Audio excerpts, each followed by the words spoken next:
ایک خاتون جب بھی اپنے شوہر کو پسند کا کھانا لاتی تو شوہر کہتا اچھا ہے لیکن میری ماں اس سے بہتر پکاتی ہے۔ بیوی شوہر کو مسکرا کر دیکھتی اور چلی جاتی، اور جب بھی بیوی اچھا پرفیوم لگاتی وہ اس سے کہتا کمال ہے، میری ماں کی خوشبو کی طرح ہے۔ وہ مسکرا کر رہ جاتی، اور اس طرح اس خاتون نے ساری زندگی ایسے ہی الفاظ سن سن کر گزاری، ماں کرتی ہے، ماں کہتی ہے، ماں کا پرفیوم، ماں کا کھانا پکانا وغیرہ وغیرہ۔ بیوی ہر بار مسکرا کر رہ جاتی۔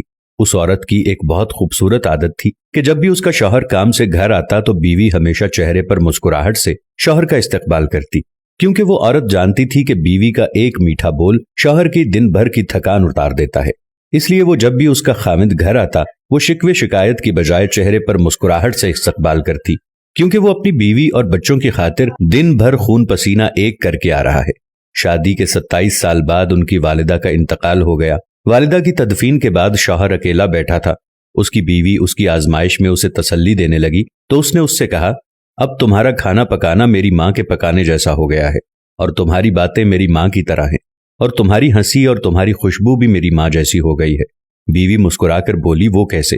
تو شوہر نے کہا میں نے تم سے 27 سال کی عمر میں شادی کی تھی اور ہماری شادی کو 10 سال ہو چکے ہیں، اب تم میری ماں جیسی سوچ رکھنے لگی ہو۔